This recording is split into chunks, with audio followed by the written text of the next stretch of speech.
చూడు దివ్య, నీకు నాకు ఎలాంటి సంబంధం లేదు. జస్ట్ ఒక కేసు విషయంలో వర్క్ చేస్తున్నాం అంతే. అలాంటిది ఒక కేసుని నీ దగ్గర నుంచి తీసుకొచ్చి నాకు అప్పచెప్తేనే నీ ఈగో హర్ట్ అయింది.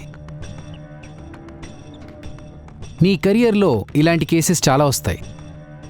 ఈ కేసు నాకు అప్పగించడం వల్ల నీ ఈగో హర్ట్ అయ్యి నా మీద చాలా కోపం వచ్చి ఉంటుంది. ఇంకో విషయం తెలుసా, దుర్యోధనుడి ఈగో హర్ట్ అవడం వల్ల మహాభారతమే జరిగింది. రావణుడి ఈగో హర్ట్ అవడం వల్ల రామాయణం జరిగింది. మరి చిన్నప్పటి నుంచి తన కూతుర్ని ప్రాణానికి ప్రాణంగా పెంచుకున్న తండ్రి ఒక్కసారి తన కూతురు తన మాట వినకపోయేసరికి తన ఈగో హర్ట్ అవ్వదా? చాలా హర్ట్ అయి ఉండొచ్చు. సో సంధ్యను వాళ్ళ నాన్న చంపే అవకాశం ఉంది, కానీ అలా అని చెప్పేసి ఆయన చంపాడని నేను చెప్పట్లేదు. దేర్ ఈజ్ ఎ పాసిబిలిటీ అంటున్నాను. ఇలా జరిగి ఉండొచ్చు.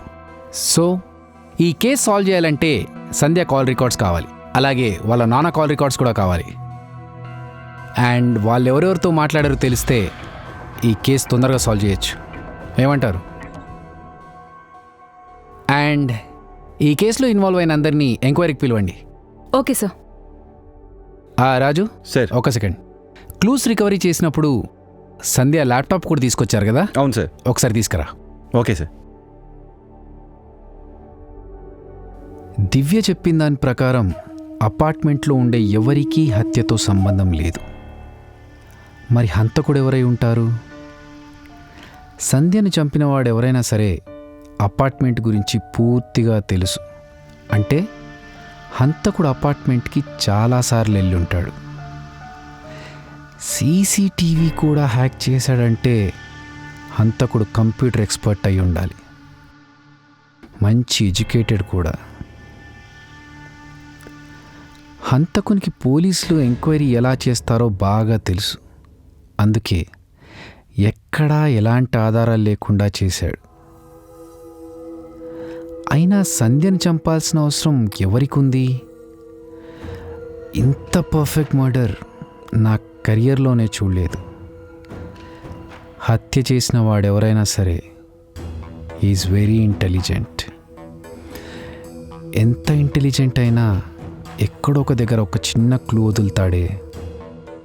Wear is that clue? ఎలా తెలుసుకోవాలి ఆ క్లూ గురించి?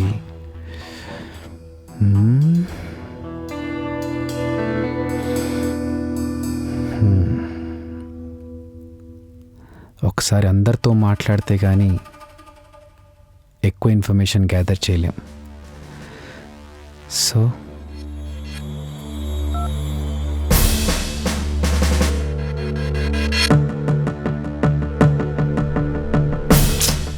Phone lift చేయడేంటి?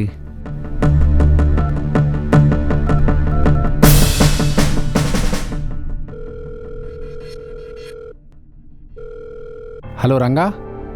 రే శివ, ఎన్నాళ్ళైందిరా నీతో మాట్లాడి? ఇన్నాళ్ళకు గుర్తొచ్చానా? ఎలా ఉన్నావురా? నేను బాగానే ఉన్నానురా. నాకు చిన్న ఇన్ఫర్మేషన్ కావాలి. అనుకున్నాను, ఏదైనా పని ఉంటే తప్ప నువ్వు నాకు ఫోన్ చేయవు. ఏం కావాలో చెప్పరా? ఎల్బీ నగర్ సిగ్నల్ నుంచి 5 కిలోమీటర్ల రేడియస్లో సీసీటీవీ ఫుటేజ్ కావాలి. సరే రా, అరేంజ్ చేస్తాను. Okay, it's confidential. సరే, నీకు మెయిల్ చేస్తాను.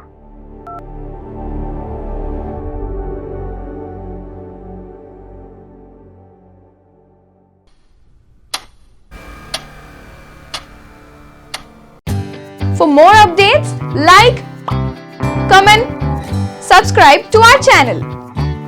Hey darlings, గంటని click చేయడం మర్చిపోకండి.